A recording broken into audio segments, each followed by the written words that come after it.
Bapak Ibu, anak-anak yang diberkati oleh Tuhan Yesus Kristus, ada sukacita yang boleh kita rasakan karena di hari ini kita boleh memasuki bulan yang baru, tepatnya di tanggal 2 Juni, dan kita juga diberikan kesempatan untuk boleh bersama-sama merenungkan firman Tuhan dari Mazmur 50, ayat yang pertama sampai ayatnya yang ke-6, dengan tema kesetiaan dalam perbuatan selain ibadah.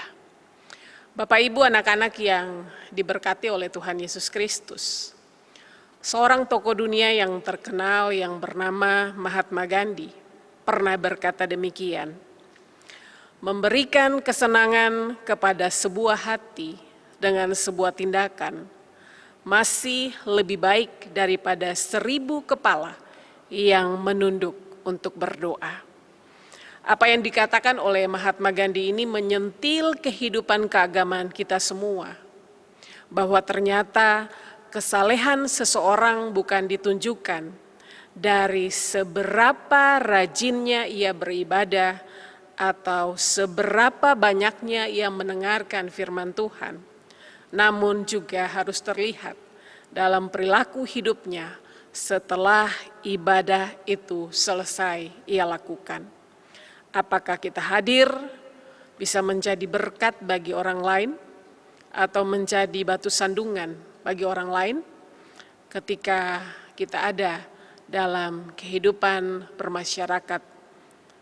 Oleh sebab itu, berbicara soal ibadah ini tentu bukan soal yang baru atau soal yang asing bagi kita semua. Karena sebagai umat Kristiani, sejak masa kanak-kanak kita sudah diperkenalkan dengan berbagai ritual keagamaan yang dilakukan, yang dimulai dari dalam keluarga kita masing-masing maupun dalam kehidupan berjemaat atau bergereja. GPIB Bethesda sendiri punya 6 pelayanan kategorial, mulai dari anak-anak sampai dengan orang tua yang sudah lanjut usia. Sehingga kita lihat segala tingkatan usia difasilitasi dengan baik untuk bisa beribadah. Sebagai bagian atau kesempatan yang boleh Tuhan berikan kepada kita semua untuk bisa berkomunikasi atau berinteraksi dengan Tuhan dalam sebuah peribadahan yang kita lakukan. Sebagai respon terhadap kebaikan penyertaan Tuhan, sebagai ungkapan rasa syukur kita kepada Bapa di sorga. Bapak Ibu, anak-anak yang diberkati oleh Tuhan Yesus Kristus, ibadah ini dipandang sebagai sebuah kewajiban keagamaan umat beragama, sehingga sangat penting untuk dilakukan sebagai ibadah ritual atau seremonial yang selalu dan senantiasa lekat dengan kehidupan keagamaan kita. Namun apakah dari sekian banyak firman Tuhan yang sudah kita terima dari kitab Kejadian sampai kitab Wahyu yang pernah disampaikan oleh para pendeta atau para pelayan, apakah semua firman yang sudah ditaburkan itu sudah berhasil mengubah kehidupan kita masing-masing untuk menjadi pribadi-pribadi yang lebih baik dari hidup kita yang pernah atau yang sudah kita lalui sebelumnya, yang ada dalam berbagai dosa atau kesalahan yang kita lakukan. Bukan sebaliknya kita hadir lewat berbagai firman Tuhan yang kita dengar untuk boleh dilakukan dalam relasi kita dengan sesama kita. Karena disitulah sesungguhnya ibadah tidak hanya terbatas pada ibadah yang sifatnya ritual saja, tetapi ibadah yang sesungguhnya juga terwujud dalam ibadah yang aktual. Karena disitulah firman Tuhan boleh kita lakukan dalam hari-hari hidup kita. Kalau demikian jawabannya, kita melihat bahwa kalau setiap kita mau diubah oleh kebenaran firman Tuhan, maka pasti semua orang-orang GPIB Jemaat Bethesda Sidoarjo saat ini sudah hidup dalam damai sejahtera, bukan hanya dengan Allah, namun juga dalam relasi dengan sesama. Pasti tidak ada lagi perseteruan, tidak ada lagi pertikaian, tidak ada lagi dendam, tidak ada lagi saling menyakiti, tidak ada lagi saling menjatuhkan, tidak ada lagi iri atau dengki di dalam hati, tidak ada lagi ketidakjujuran, tidak ada lagi kekerasan dalam rumah tangga, tidak ada lagi ketidakpedulian atau tetap mementingkan diri sendiri. Namun kenyataan membuktikan bahwa masih banyak di antara kita justru hidup di luar firman Tuhan. Kalau keadaannya demikian, maka yang harus dipertanyakan, apa sesungguhnya motivasi kita semua ketika beribadah kepada Tuhan? Apakah hanya untuk memenuhi kewajiban ibadah ritual kita saja? Kalau mau jujur, motivasi kita beribadah itu berbeda-beda. Ada yang benar-benar datang untuk memuji, memuliakan nama Tuhan, mendengarkan firman Tuhan, dan mau memberi diri diubah oleh firman Tuhan ketika pulang dari sebuah peribadahan, dengan mau melakukan itu di dalam hari-hari hidup. Namun ada juga yang menjadikan ibadah hanya sebagai modus atau kendaraan untuk mencapai tujuan tertentu. Misalnya, kita datang beribadah hanya agar terlihat saleh oleh orang lain. Kita terlihat rajin beribadah, tidak pernah absen sama sekali. Tetapi ketika kita pulang, meninggalkan setiap peribadahan yang kita lakukan, hidup kita masih tetap sama dengan sebelumnya. Di gereja kita kelihatan saleh, menjadi orang yang terlihat kudus. Tetapi ketika keluar dari pintu gereja, kesalehan itu kita tinggalkan dan kita kembali menjadi pendosa di dalam hidup ini. Bapak, Ibu, anak-anak yang diberkati oleh Tuhan Yesus Kristus, ibadah jadi hanya sekedar atribut keagamaan saja kalau kita melakukan hal-hal yang demikian.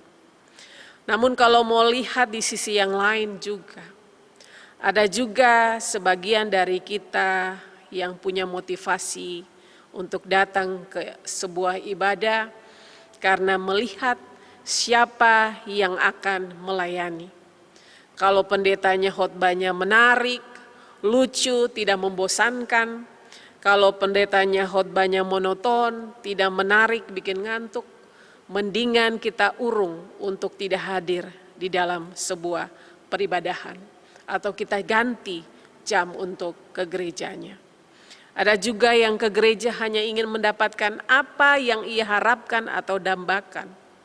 Misalnya untuk didoakan agar sembuh, bukan benar-benar ingin datang, sujud menyembah dan memuliakan Allah, bersyukur untuk penyertaan Allah di dalam kehidupannya.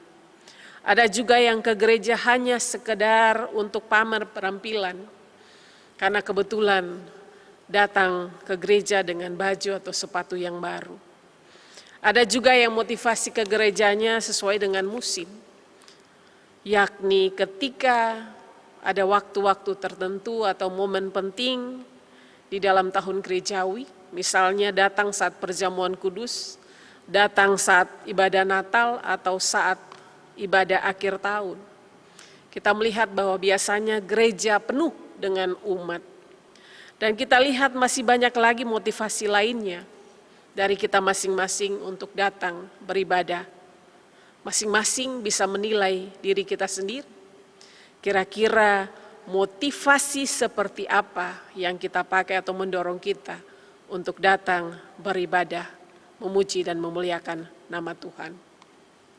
Bapak, Ibu, anak-anak yang diberkati oleh Tuhan Yesus Kristus, kalau demikian adanya, maka seringkali kita menyalahkan ibadah yang sejati sebagai ibadah ritual keagamaan yang kita lakukan pada hari-hari khusus saja dalam kaitan dengan identitas kekristenan kita. Kita datang ke gereja untuk memuji Tuhan, berdoa, mendengarkan firman Tuhan, memberi persembahan, dan diberkati.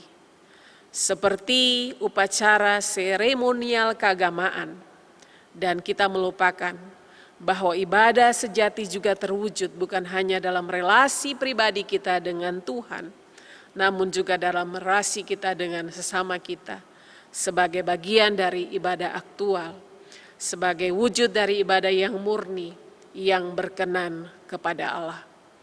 Sebagaimana dikatakan di dalam firman Tuhan, surat Yakobus 1, ayat yang ke-27, bisa dibuka dan dibaca. Di sana tertulis bahwa ibadah yang murni dan yang tidak bercacat di hadapan Allah, Bapa kita, ialah mengunjungi yatim piatu dan janda-janda dalam kesusahan mereka dan menjaga agar dirinya sendiri tidak dicemarkan oleh dosa. Dalam ayat ini terlihat jelas kita harus menunjukkan kasih kita kepada sesama kita, mau selalu hadir menolong sesama kita, mau menjaga kekudusan hidup kita, dan mau mempersembahkannya untuk kemuliaan nama Tuhan. Inilah yang juga menjadi perhatian dari penulis kitab Mazmur 50 ini, yakni Asaf bin Berekia, yang adalah seorang ahli musik keturunan Lewi pada zaman Raja Daud dan Raja Salomo. Ia punya peran besar dalam mendukung jalannya liturgi peribadahan, di mana Mazmur ini ditulis olehnya untuk menjadi peringatan bagi umat, agar mereka hidup melakukan ibadah, bukan sekedar ibadah ritual saja, sebagai bentuk penyembahan kepada Allah, dan terjebak dalam peribadahan yang penuh dengan kemunafikan dan ketidakjujuran. Umat harus benar-benar mampu untuk memaknai esensi ibadah yang sejati, yakni yang pertama dalam relasi dengan Allah sebagai ibadah ritual, dan kedua dalam relasi dengan sesama sebagai ibadah aktual. Dan menurut Asaf ini ada 3 alasan mengapa umat Israel harus bersungguh-sungguh menjalankan ibadah yang murni dan berkenan di hadapan Allah sebagai ibadah yang sejati. Yang pertama, sosok Allah Israel yang mereka sembah adalah Allah yang Maha Kuasa. Ia memiliki posisi tertinggi di dalam kehidupan umat manusia dan seluruh alam semesta ini. Kita diciptakan tidak setara dengan Allah yang Maha Tinggi. Ia bertahta dalam kemuliaannya. Ia menciptakan alam semesta ini dengan segala isinya. Oleh sebab itu, kita wajib menghormatinya, kita harus tunduk kepadanya dan memuliakannya. Allah menciptakan manusia, sesama kita, dalam kesetaraan tanpa membeda-bedakan dan memberi kebebasan kepada manusia. Sehingga kita pun wajib memperlakukan sesama kita dengan baik, karena kelak Allah akan hadir sebagai hakim yang adil untuk meminta pertanggungjawaban dari setiap kita yang hidup di dunia saat ini. Kemudian hal yang kedua yang mau disampaikan oleh Asaf ini, bahwa hidup berdasarkan kehendak Allah. Allah menghendaki umatnya untuk melakukan apa yang menjadi perintahnya dalam ketaatan dan kesetiaan. Kehendak Allah yang tertuang di dalam firman Tuhan, yakni 10 hukum Taurat, yang mengatur relasi manusia dengan Allah, juga mengatur relasi manusia dengan sesama sebagai makhluk sosial. Sehingga kehendak Tuhan inilah yang harus mewarnai seluruh kehidupan kita semua dari berbagai aspek. Firman Tuhan ini harus menjadi pijakan, menjadi dasar, menjadi pedoman panduan bagi kita umatnya. Kemudian hal yang ketiga yang mau disampaikan adalah tindakan nyata. Dalam artian semua yang dikehendaki oleh Allah harus direalisasikan atau dilakukan dalam praktik hidup yang konkret, bukan sekedar teori atau konsep saja. Ketaatan dan kesetiaan, kejujuran dan keikhlasan merupakan hal-hal yang membawa berkat Tuhan hadir dalam kehidupan kita semua.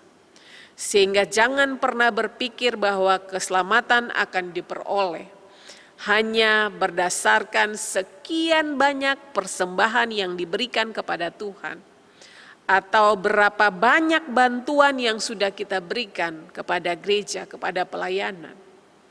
Korban dan persembahan bukan satu-satunya jaminan atau tiket emas agar orang-orang percaya bisa diselamatkan. Karena persembahan yang benar bukan hanya tidak bercela, namun Allah juga melihat sosok pribadi si pemberi tersebut. Apakah hidupnya sudah benar, apakah hidupnya sudah taat dan setia, apakah ia memberi dari kejujuran, atau mungkin sebaliknya memberi dari ketidakjujuran. Apakah ia memberi tanpa keterpaksaan, tapi keikhlasan. Allah tidak bisa disogok Bapak Ibu, atau disuap dengan korban atau persembahan untuk menutupi sekian banyak dosa kita. Dengan demikian mari berusahalah hidup dalam ketaatan dan kesetiaan, juga kejujuran. Senantiasa menepati setiap janji atau natsar yang pernah kita buat dengan Allah. Menjadi bukti nyata bahwa kita memegang komitmen kita dengan Allah. Dengan demikian kita bisa melihat bahwa esensi sesungguhnya dari sebuah ibadah bukan hanya soal seremonial atau seperti upacara keagamaan, namun sesungguhnya adalah cara kita semua masing-masing pribadi membangun komunikasi intim dengan Tuhan sebagai sebuah interaksi iman kita kepada Allah. Bagaimana kita menyadari kehadiran Tuhan dalam sebuah ibadah yang kita lakukan, dan juga menyadari kehadiran Allah dalam ciptaan-ciptaan lainnya.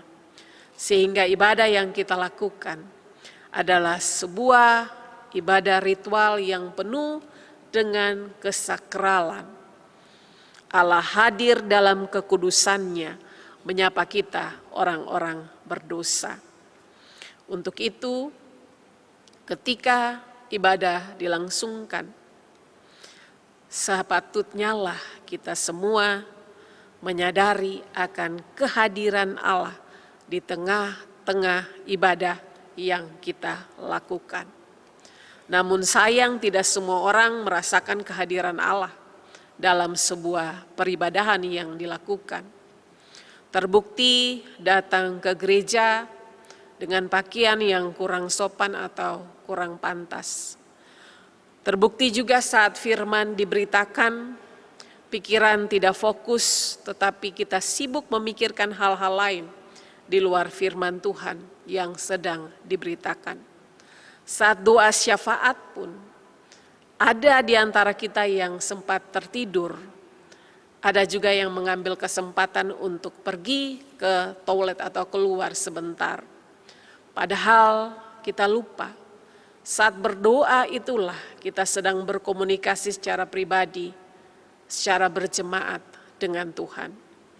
Kalau di gereja saja sudah demikian, bagaimana dengan ibadah yang kita lakukan secara pribadi atau di dalam kehidupan keluarga kita masing-masing saat pandemi COVID seperti saat ini?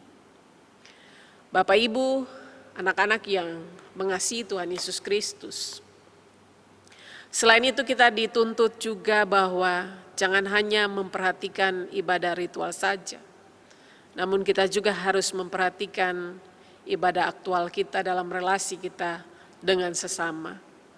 Tuhan Yesus mengatakan sendiri dalam Matius 25, bahwa kelak ketika hari penghakiman tiba, semua orang akan dikumpulkan dan Allah akan hadir sebagai hakim yang benar. Disitulah ibadah aktual masing-masing kita akan dipertanggungjawabkan di sana. Dikatakan di sana bahwa Yesus berkata, sebab ketika aku lapar, kamu memberi aku makan, ketika aku haus, kamu memberi aku minum, ketika aku seorang asing, kamu memberi aku tumpangan, dan seterusnya. Dan mereka berkata atau menjawabnya, kapan mereka melihat Tuhan dalam kondisi yang demikian? Dan Yesus menjawab di dalam ayat yang ke-40 di sana, bahwa sesungguhnya segala sesuatu yang kamu lakukan untuk salah seorang dari saudaraku yang paling hina ini, kamu telah melakukannya untuk aku.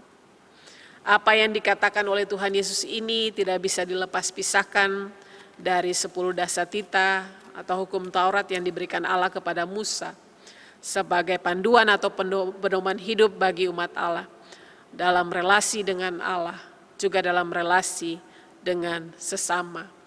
Dan ini disempurnakan dengan hukum yang utama dan yang terutama yang termuat di dalam Matius 22 ayat 34 sampai ayat yang ke-40, di mana kasih kepada Allah harus juga diwujudkan dalam relasi dengan sesama. Tidak bisa kita mengatakan bahwa kita mengasihi Allah dengan sepenuh hati, sedangkan Allah yang tidak kelihatan, bagaimana kita bisa mengasihinya? Jika kepada sesama kita saja kita masih hidup dalam kebencian. Kasih kepada Allah yang vertikal sifatnya harus juga mewarnai relasi horizontal kita dengan sesama kita. Ini satu paket lengkap yang tidak bisa dipisahkan. Ibadah kita tidak akan berarti tanpa perbuatan baik kita kepada sesama kita. Pada akhirnya di tengah kondisi situasi pandemi saat ini, ibadah aktual kita kembali dipertanyakan. Sudahkah saya, Bapak, Ibu, Saudara sekalian, mewujudkan ibadah yang sejati dalam relasi dengan Allah dan juga dalam relasi dengan sesama kita?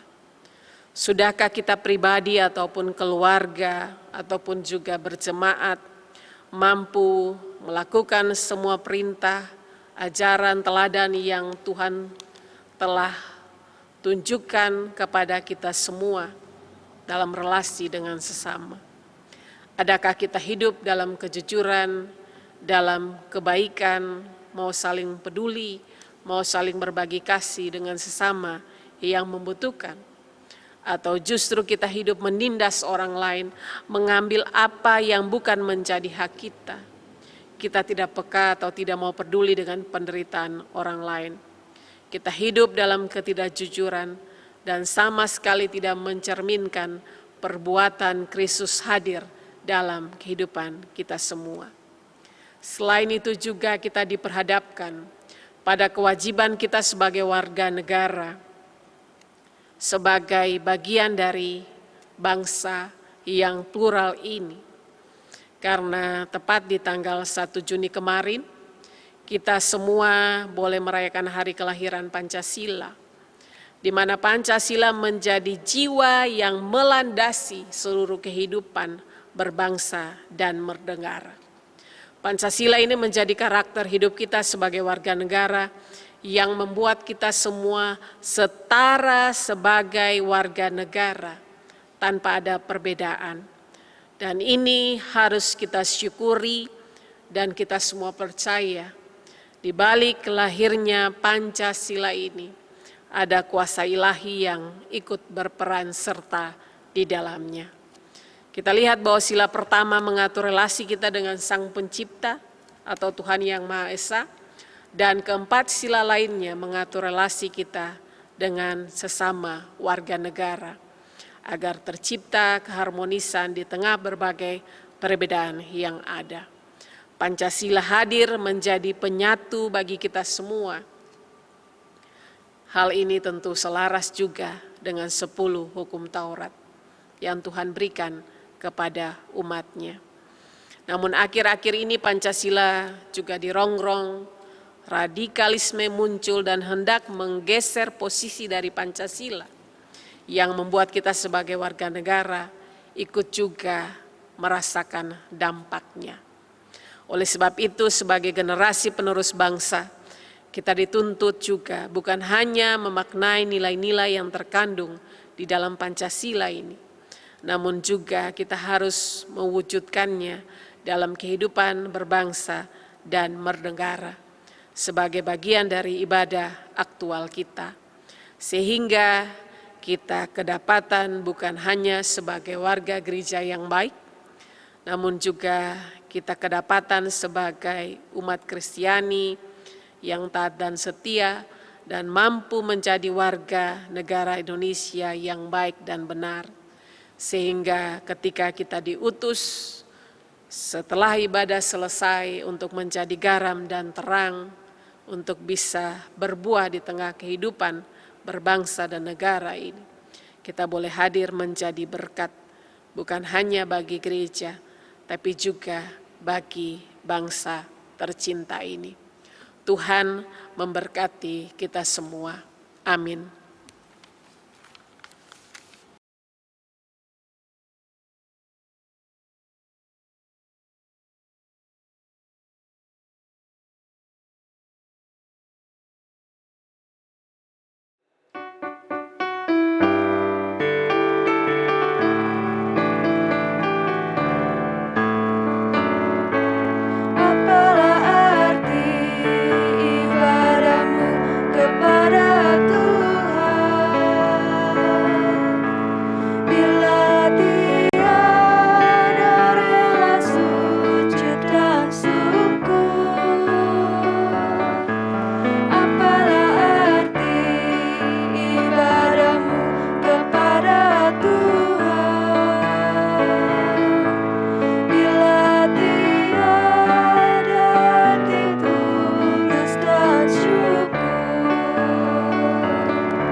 Bapak Ibu anak-anak yang diberkati Tuhan, mari satukan hati, kita ada dalam doa syafaat. Kita berdoa. Kami boleh bersyukur atas firman Tuhan yang sudah boleh diberitakan di saat ini Tuhan, mengingatkan kami bukan hanya untuk memperhatikan ibadah ritual yang kami lakukan sebagai umat-Mu, tetapi juga harus memperhatikan ibadah aktual dalam relasi dengan sesama kami. Ajarlah kami Tuhan untuk tidak hanya memperhatikan kesalehan hidup yang semu, tetapi kami mau hadir di tengah-tengah kehidupan ini, menjadi orang-orang yang setia melakukan kebenaran firman Tuhan, agar lewat kehadiran kami bisa menjadi garam dan terang, kami juga bisa hadir menjadi berkat bagi kehidupan sesama kami. Biarlah kuasa Roh Kudus senantiasa memampukan kami, bahwa hidup kami sepatutnya lah kami persembahkan sepenuhnya hanya untuk hormat dan kemuliaan nama Tuhan, bukan sekian banyak persembahan yang kami beri untuk pelayanan di tengah jemaat, di mana kami boleh melayani atau juga diberi kesempatan untuk boleh bersekutu dengan Tuhan sebagai jemaat Tuhan. Bapa di surga, di saat ini kami juga boleh berterima kasih untuk waktu, kesempatan yang Tuhan berikan kepada kami semua untuk menjalankan ibadah keluarga ini Tuhan, meskipun dilakukan secara online, sudah boleh diikuti oleh semua warga jemaat yang rindu untuk tetap memuliakan Tuhan di tengah kondisi situasi pandemi virus corona saat ini Tuhan. Biarlah situasi kondisi yang ada saat ini Tuhan tidak merenggangkan hubungan mereka atau kami semua dengan Tuhan, tetapi biarlah semakin mendekatkan kami dengan Tuhan yang adalah Tuhan dan penolong dalam hari-hari hidup kami. Untuk itu Tuhan, berkati kami semua, setiap pribadi, setiap keluarga yang meluangkan waktu saat ini Tuhan untuk boleh beribadah.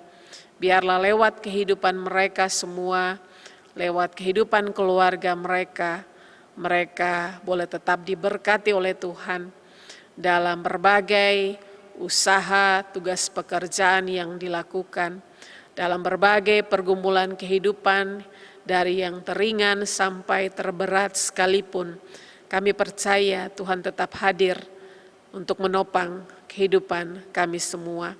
Kami juga berdoa Tuhan untuk setiap orang tua, biarlah kami semua mampu menjadi teladan yang baik bagi anak-anak kami. Kami mampu hadir sebagai orang tua yang bisa membimbing, mengarahkan anak-anak kami untuk semakin dekat dengan Tuhan. Walaupun ada berbagai tugas tanggung jawab pekerjaan yang kami lakukan, tidak menjadikan kami lupa dengan tugas dan tanggung jawab kami sebagai orang tua. Berkati juga anak-anak kami Tuhan dalam tumbuh kembang mereka, dalam masa pendidikan mereka, dengan rencana-rencana untuk melanjutkan studi ke jenjang yang lebih tinggi. Tuhan hadir senantiasa menyatakan kasih Tuhan dalam kehidupan anak-anak kami. Bagi anak-anak kami juga Tuhan yang sedang mencari pekerjaan, Tuhan juga hadir membuka jalan bagi kehidupan mereka semua. Kami juga menyerahkan umat Tuhan saat ini yang ada dalam kesakitan, yang dirawat di rumah ataupun di rumah sakit. Mungkin juga ada yang terinfeksi virus corona atau juga yang ada dalam masa pemulihan. Biarlah kasih setia Tuhan tetap hadir untuk menopang kehidupan jemaat Tuhan ini, agar mereka tetap berpengharapan di dalam Tuhan yang sanggup untuk mengangkat, memberikan kekuatan kepada mereka untuk bisa bertahan di dalam berbagai kondisi, situasi yang mereka alami saat ini Tuhan. Yang berbeban berat, yang ada dalam berbagai pergumulan, sehingga sudah hilang harapan, sudah berputus asa, yang ada dalam kesedihan, yang ada dalam kedukaan, Tuhan juga hadir, nyatakan kasih Tuhan dalam kehidupan mereka semua. Kami juga berdoa Tuhan menyerahkan para janda, para duda, anak yatim piatu, orang tua yang sudah lanjut usia, yang ada dalam masa pensiun. Tuhan kiranya hadir tetap memberkati dan menyertai mereka semua. Kami juga berdoa Tuhan untuk gereja kami, GPIB Bethesda Sidoarjo, dalam tugas pelayanan yang ada. Semua perangkat pelayan dengan program pelayanan yang sudah dirancangkan untuk dilakukan. Tuhan hadir, Tuhan beri hikmat, kebijaksanaan dan kemampuan untuk mewujudkan semua tugas pelayanan ini Tuhan, hanya untuk hormat dan kemuliaan nama Tuhan. Saat ini juga Tuhan kami menyerahkan akan ibadah yang boleh kami langsungkan di saat ini. Berkati semua anak-anak Tuhan yang boleh mengambil bagian mendukung jalannya ibadah keluarga saat ini.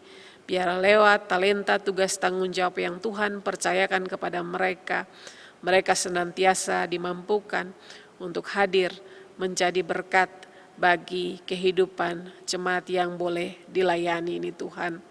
Lalu Tuhan, kami menyerahkan akan seluruh kehidupan kami untuk memasuki bulan yang baru ini Tuhan. Jangan tinggalkan kami Tuhan, sertai kami, kuatkan iman percaya kami, bahwa apapun yang terjadi dalam hari-hari hidup kami ke depan, kami diyakinkan selalu bahwa Tuhan tetap setia menyertai hari-hari hidup kami. Mari Tuhan, kami akan melangkah, berikanlah keselamatan, berikanlah kesehatan, kekuatan kepada kami, terkhusus juga bagi bangsa dan negara kami, di tengah berbagai situasi saat ini. Berkati Presiden kami dengan semua jajaran yang ada, dalam upaya untuk memutus mata rantai virus corona ini Tuhan. Kami juga berdoa untuk para satgas, tim medis, semua orang yang sampai saat ini Tuhan mengabdikan diri untuk tugas kemanusiaan ini Tuhan. Biarlah Tuhan tetap menopang, menyertai kehidupan mereka semua. Lalu Tuhan, doa ini akan kami sempurnakan dengan doa Bapa kami akan kami ucapkan bersama-sama. Bapa kami yang ada di surga, dikuduskanlah namamu, datanglah kerajaanmu, jadilah kehendak-Mu di bumi seperti di surga. Berikanlah kami pada hari ini makanan kami yang secukupnya, dan ampunilah kami akan kesalahan kami, seperti kami juga mengampuni orang yang bersalah kepada kami. Dan janganlah membawa kami ke dalam pencobaan, tetapi lepaskanlah kami daripada yang jahat.